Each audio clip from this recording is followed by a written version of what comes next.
women also love giving. That's also cathartic. So there's these like two beautiful sides of this coin that like if we can just like get the guts to ask for help, somebody out there is going to be so stoked to help you. Whether there's like a result out of it or not is kind of besides the point, but the practice of engaging and asking and giving is just so powerful. Welcome to CEO.world, a podcast about redesigning the world. I'm your host, Vicki Saunders. In each episode, you'll hear from CEO venture founders, women who are working on the world's to-do list. These innovative business leaders are solving some of the major challenges of our times. Please sit back and be prepared to be inspired. It's great to have you here this morning. I've got Sheena, the founder of Made with Local. Morning, Vicki. We're going to talk about your business at length, but I also wanted to, let's just start with this crazy time we're in and how it's affecting you. I'm currently sitting looking at you and you have tons of boxes behind you. Are you in your house? No, this, thank God, is my office. So we have maintained an office space through all of this because our warehouses and our production facilities were shut down. So we needed to pull all of our inventory somewhere. My husband would probably leave me if I suggested that I would bring it into our house. So we have this space. It is morphed now into a distribution center. And, we're just making, it's the pivot, right? That's the big word. Yeah, the big word of the day. So tell us a little bit about the journey over the last 9 weeks and how it's been with COVID. What's happening for you? Sure. So we're based in Nova Scotia. So on March 13th, which would have been the last Friday before our kids were supposed to head into March break, Premier stood up and said, you know what, we're going to lock things down for a couple of weeks after March break. Everybody's going into lockdown.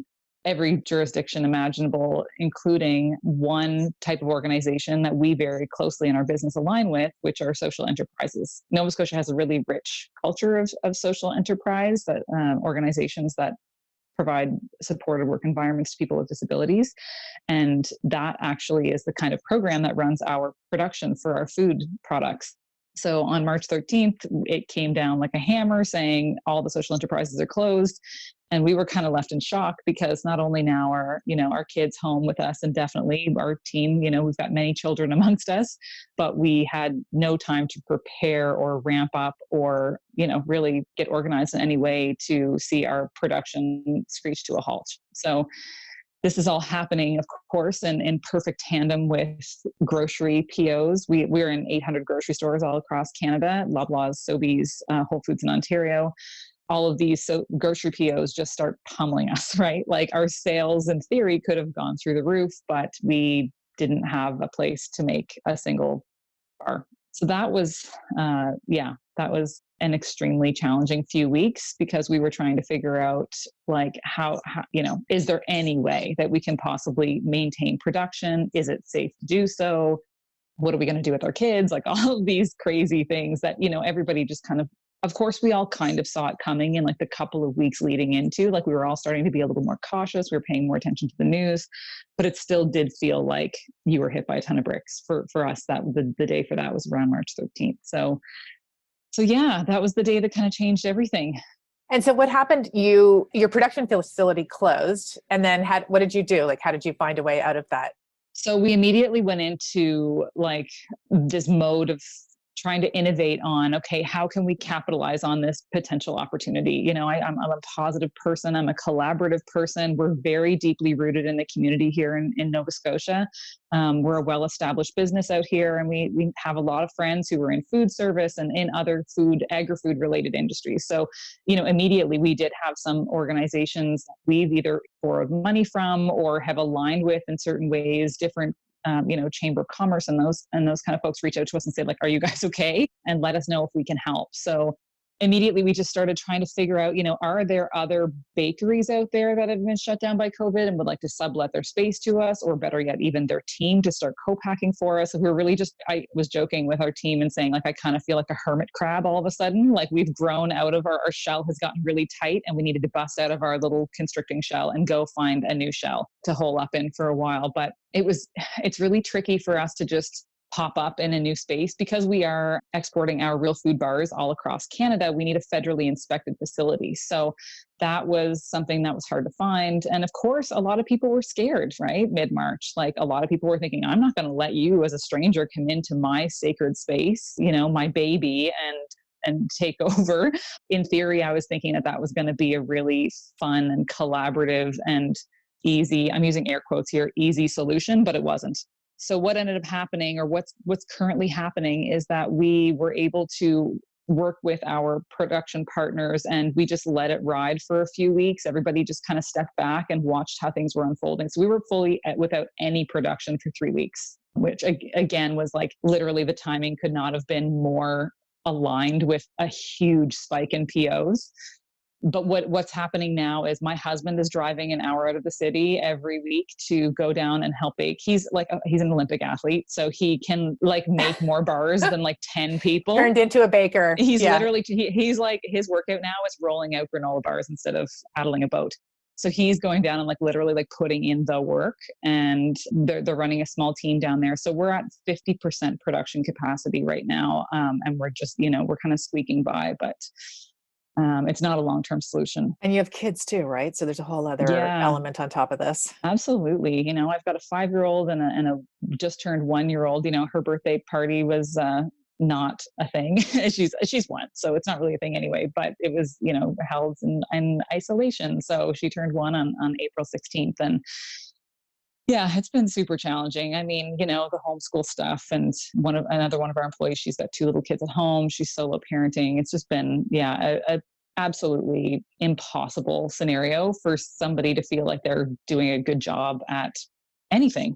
Your job, you're not doing a good job parenting. You're not doing a good job at your job. You're not, for people who like to like excel or like to feel like you base your self-worth on completing tasks or feeling like you've done a good job. Like that's been a big thing that I've had to work through, is you just have to accept that some things are good enough. Absolutely. And you just got to keep moving. Well, I mean, if this has done anything, I mean, there's so many different lessons out of what we're going through right now, but certainly one of them is just how unsustainable the lifestyle that we created was anyway. 100%. Right? It required all of these insane, I mean, just even thinking about you saying that and your husband being an athlete, I'm thinking about performance and, like how we're just like, it's all about performance, right? But what about your mental health and what about your support? And I know that you're a meditator and that you pay a lot of attention to your personal growth and being sane in this crazy time. So has it shifted your practice at all? Yeah. So it's funny. I will mention Andrew as well, because I feel like for me, I do have a foundational practice of mindfulness and self-compassion, to be honest. Like me talking about the mental health strain of not feeling like you're achieving. Like I personally don't struggle with that much. The flavor of that for me is like, I really like to work, so I get sometimes feeling anxious about just like, I really want to go to work. I love my children more than anything in the whole world, but I really also love my career and my company and the community we've created. So that sometimes has been something that I've had to sit with and be like, this time is the maternity leave that I never had with my baby. Right. Yeah. There you go. Right. Yeah. Because I didn't have a maternity leave with her. I had to go right back into the business. So it's just like the constant, like I'm constantly just shifting my perspective and being like, but what about this is perfect, Is positive. Is positive. Totally. Yeah. The reframe is huge, right? Reframing everything is. Yeah. And for Andrew, where he, his brain, like, do you want to talk about neuroplasticity? Like he's been an athlete his whole life. He paddled for Team Canada on their canoe team, went to the Beijing Olympics in 2008. Like he is like, and his whole family is athletic. Like it's just literally in their blood. And he's very, very driven by metrics, right? And like achievements. And it's just like, because that's the way his brain is physically structured, and the unlearning that needs to happen around that to a certain extent, I think, to be able to like have peace in your life is the work that I think all athletes are tasked with when they come out of being in formal competition. And there's, so he inspires me to be more of a high achiever, or more, not that I'm not a high achiever, obviously, but it's, we feed off each other in both ways, but both of us kind of have to, meet in the middle, and it's positive. So it's been, it's interesting times. One of the things that I am so amazed by is it is in moments like this where you really start to realize how resilient you are and how adaptable we can all be, which is good and bad or whatever. It just is. It's kind of like, oh, wow, I can cope with anything. Yeah. Kind of surprising, specifically when you're in a community. And so you talked about your community in Halifax being incredibly supportive. Have you been connecting at all with other ventures within the CEO community or activators during this time? Oh my God. Well, we've said this before, me and you, in like little private chats we've had, is like, I feel like the CEO community is like stepped into its full power through all of this.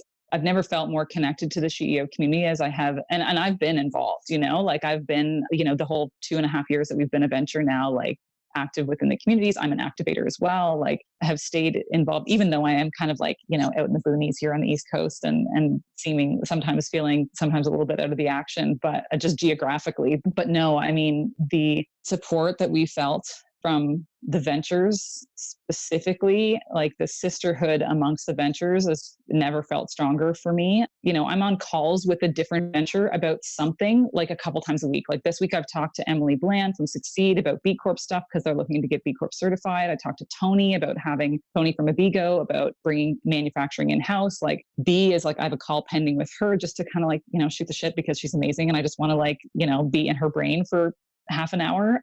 Endless phone calls at any opportunity, or I shouldn't say endless phone calls because, of course we all have work to do, but anytime I need anything or have something to offer, the phone, we pick up the phone and it's effortless. Is this different than how you were operating before? I mean, I think it's just amplified, and I think I need more now than I have in the past. And so I'm coming out and I'm asking for help, and it's just showing up, right? And again, it feels very effortless and it feels very available. Like there's just this abundance of support. And in a time where things like don't feel abundant in some ways, it just feels even bigger. It has even more power. Yeah, it's funny that you say that because I've been thinking about that a lot. It feels to me anyway, whenever I'm about to do something, there are more people in my brain because I'm seeing them more on these calls every week. There are more connections that I'm making, partly because of this. And yeah, it almost feels like if we just reorganize society, everything would be fine. Mm-hmm.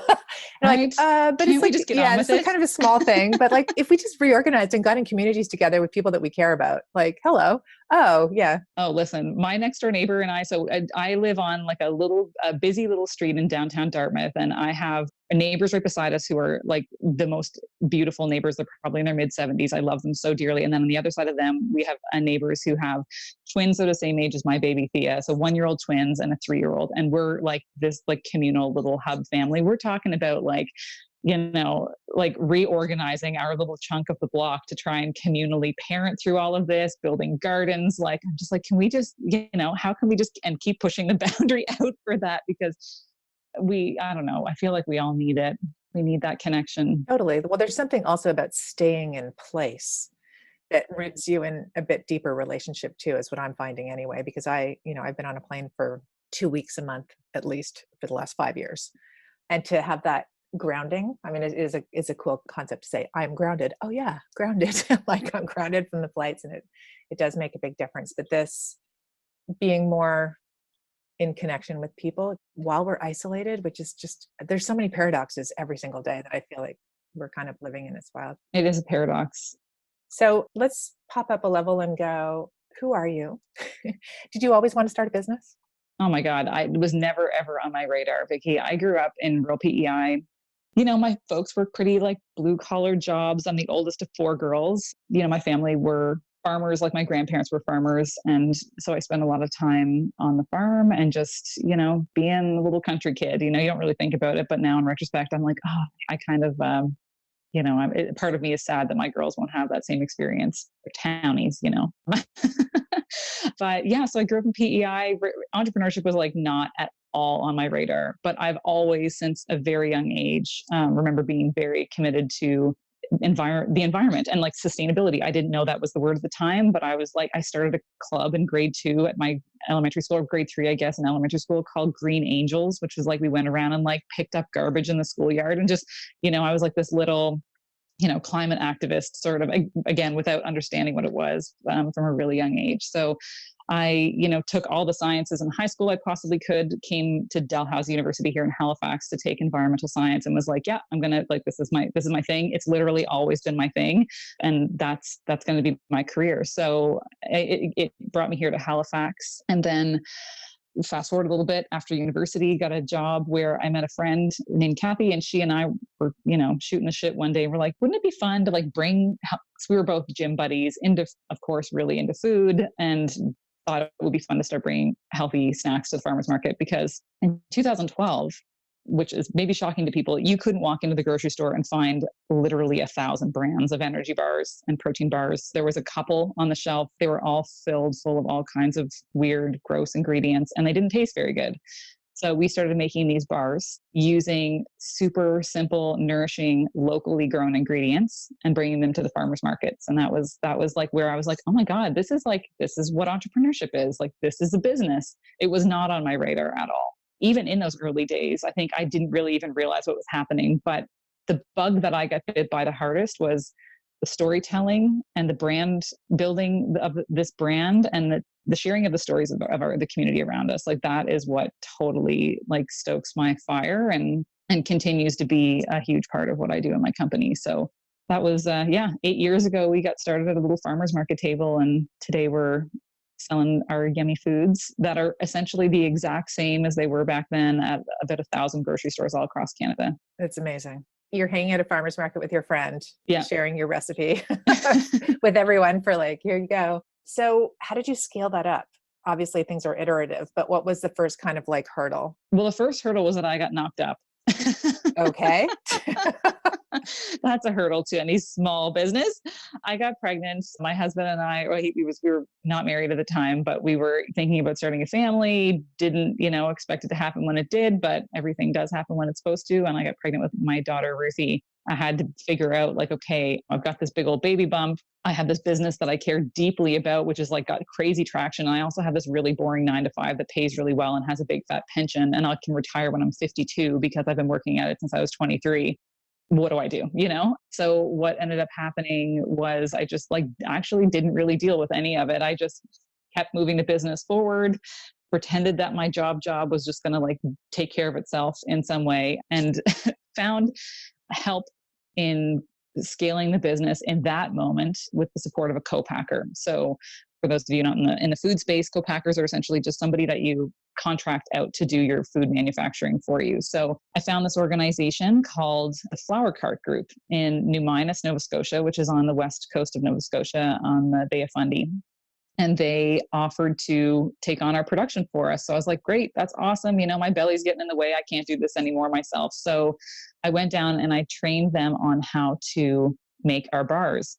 But what I didn't realize in those early conversations was who this organization was and the incredible impact they had on their community. And those early days that I was traveling down to train them, this social enterprise, I realized that they're employing dozens of people in this rural area who have significant barriers to mainstream employment in a safe and supported work environment. Like, these opportunities, if that organization doesn't exist, these people are so far out in the margins. It's just, they're an incredibly powerful space for people to have access to. So in that moment, I was like, oh my God, this just takes, we've always had these stories and been able to share beautiful stories about working with farmers and food producers, which fills my cup hugely. But now, bringing all these local ingredients to a social enterprise, are empowering them and teaching them on how to make our bars and grow alongside us, is just takes the impact of this company to a whole new level.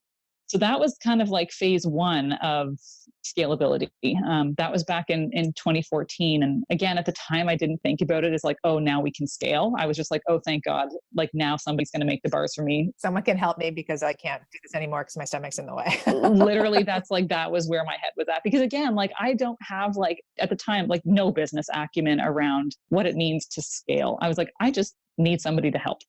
So again, thinking just one or two steps ahead, never really trying to do the crazy zoom out. And to be honest, I actually had a conversation with somebody recently about, would you ever have imagined that you are where you are today, a couple of years ago? And I was I've sat in boardrooms and sat in front of people, and now, foot firmly in my mouth saying I will never, ever sell out to those big grocery stores. And I will never, ever, just had no interest in really pushing too far outside of this little bubble that we had built. But the really cool thing when you build a business that by its simple existence creates a positive impact in the community is if you can scale it in an appropriate way, it is literally making the world a better place just by its ability to grow and thrive. So that's been my mission in this company is like, okay, if this thing is going to grow because the market is pulling it along, like people want our foods, people want what we make, and they want to align with what we're doing. Like we just need to make sure that every step of the way as we grow,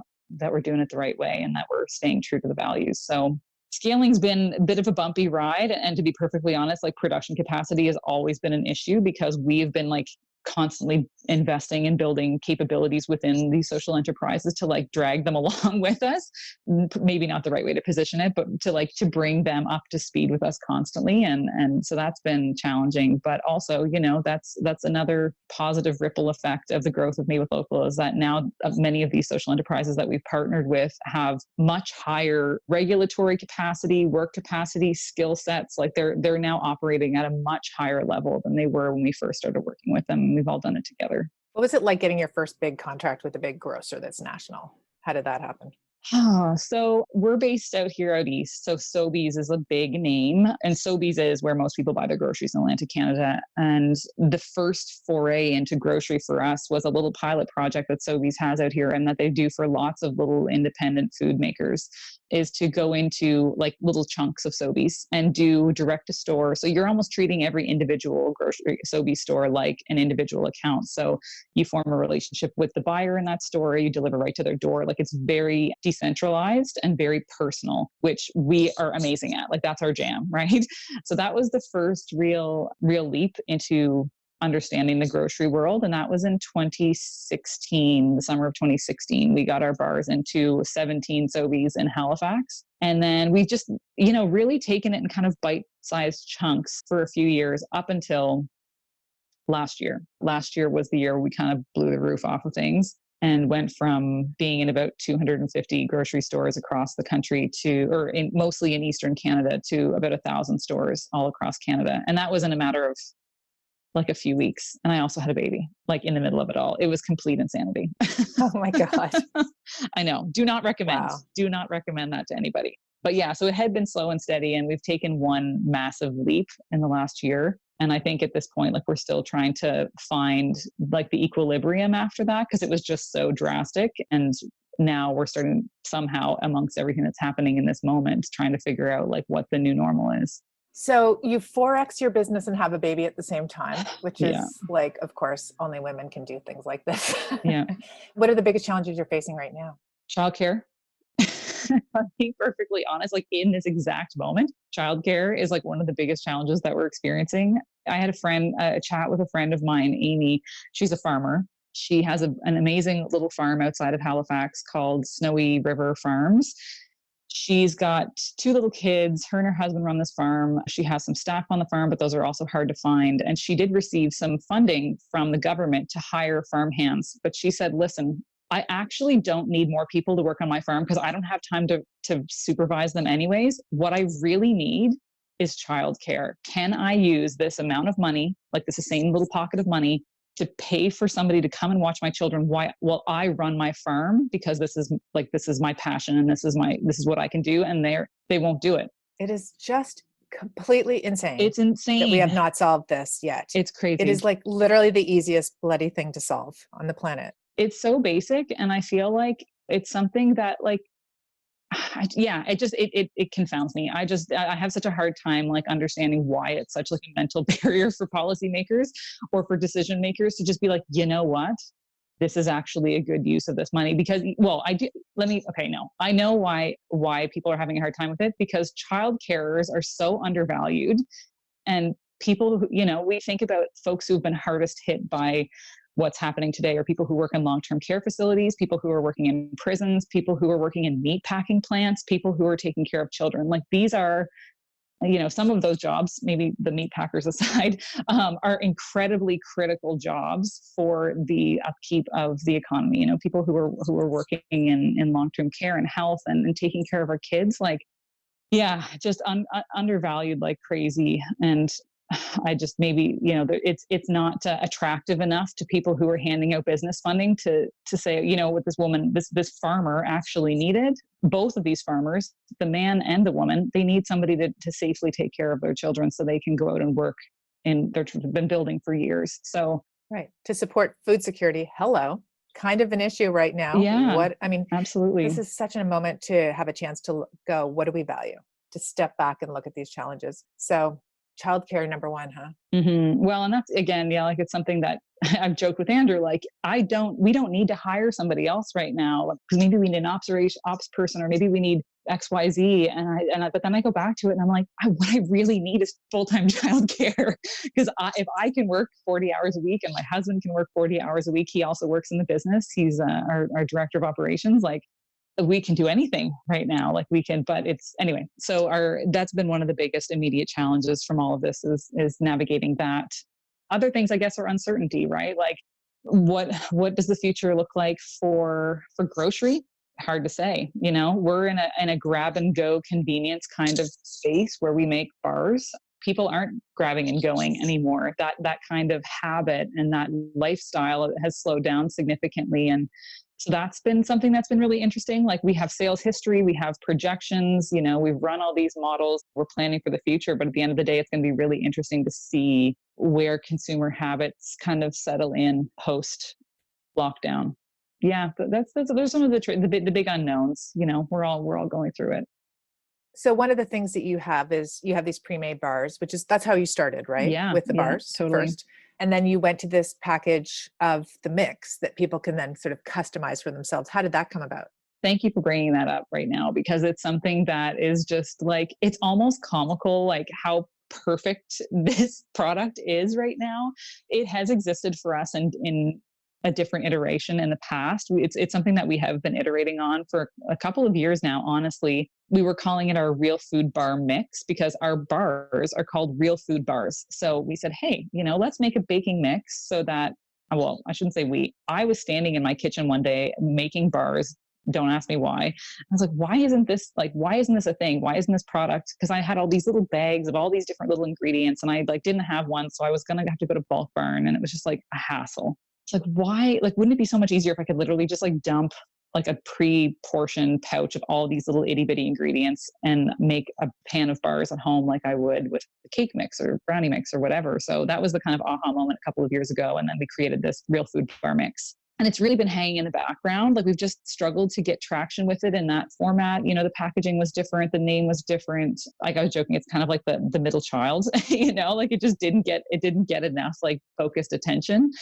But what we decided to do was to take everything that we've learned over those kind of beta tests in the last couple of years and really reinvent this product, because I feel deeply that the baking category in grocery stores is dusty as hell and that there's some serious innovation that needs to happen in this like millennial baking mix space. So I said, I'm going to do that. We're going to build out this granola bar mix to be better than ever. So we way improved the recipes, better suppliers, just more flavors. The packaging is completely different. Now we call it granola bar mix. It's got a big, like a beauty shot on the front of the actual bars. Like it's so fresh and so beautiful. And lo and behold, it was just ready to hit the market right when everything hit the fan back in March. And at one part of me was terrified because I was like, this is going to shut down this national launch that we have coming up with Canada's largest grocery chain, because they're probably not going to be putting new stuff on the shelf in the middle of a pandemic.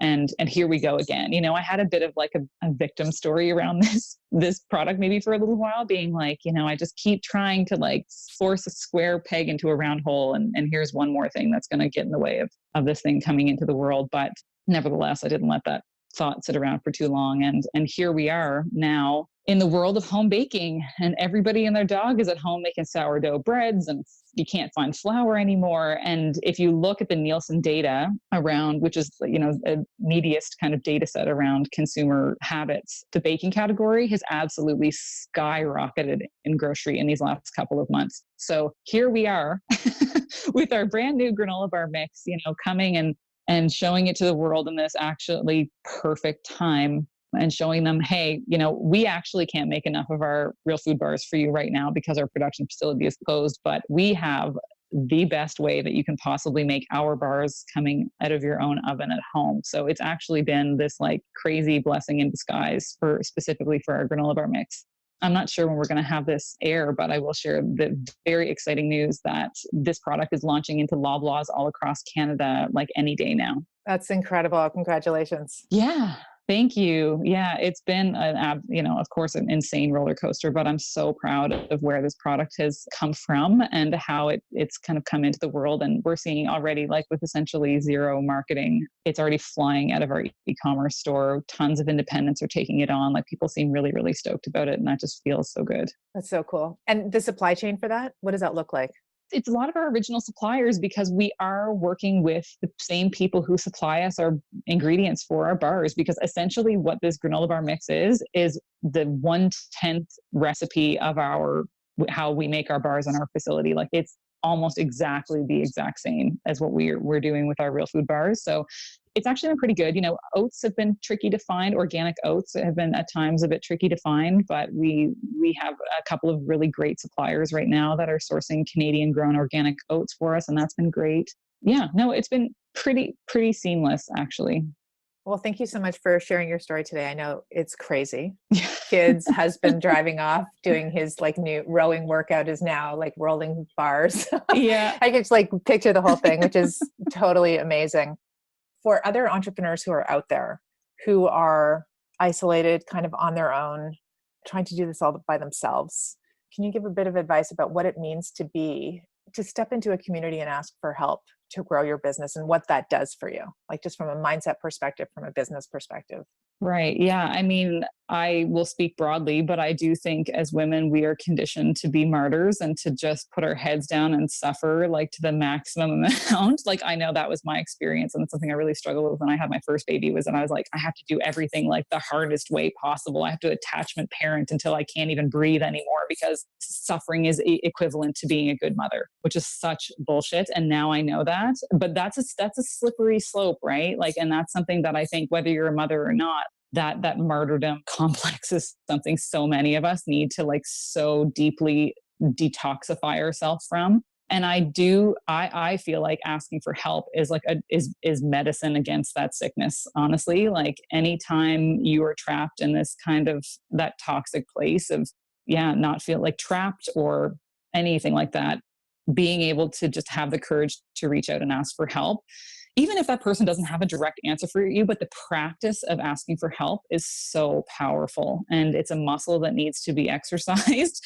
My mother and I are extremely close and I hope she doesn't listen to this, but I think that like a little complex that I had planted in me as a young child is like when she would drop me off at friends' houses for sleepover, she'd be like, don't you ask for anything, right? Like, don't you get in the way of the parents and don't bug them. Like, just don't be a pest, essentially, which is a fair thing to say to like a 10-year-old, right? Like, and you don't think anything of it as a parent because we say that. I say that to my kid all the time, like, stop being a bug. But I like carry that very deeply into adulthood where you don't want to ask for anything. You don't want to inconvenience anybody. Like, oh, you don't want to get in the way, just like the smallness.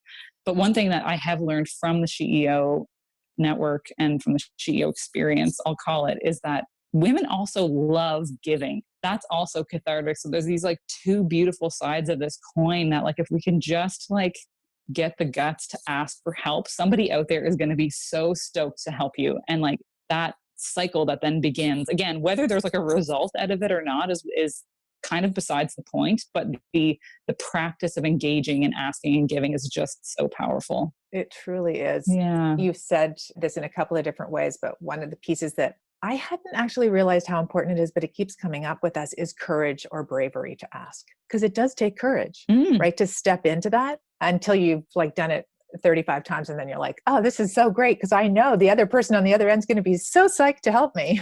Well, and also like this moment too of like, what's the worst that can happen? Like, okay, I'm going to ask for something. If they don't have it, I'm literally not going to die. I'm not going to die of embarrassment. I'm not going to just being resilient to like whatever the outcome is also part of that. But I think that's like a big thing is like the fear of the worst thing that could happen would be to like, they say like, sorry, I can't help you or whatever. And like, if you can just like not be afraid of that, then there's literally nothing holding you back. Totally. This is your Buddhist practice coming through, goddess.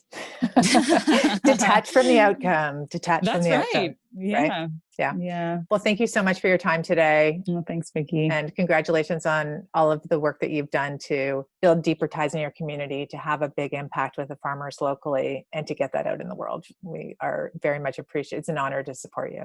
Thank you. Well, and I can say that Made with Local would be a very, very different business and a very totally different kind of space, and not necessarily in a good way without the support of SheEO. I don't know where we'd be. It's one of the most important things that's ever happened to us. Well, we're not going anywhere. So thank you very much for being part of this, and we'll see you soon. Thanks, Sheena. Thanks, Vicki. Thank you for listening to the SheEO.world podcast.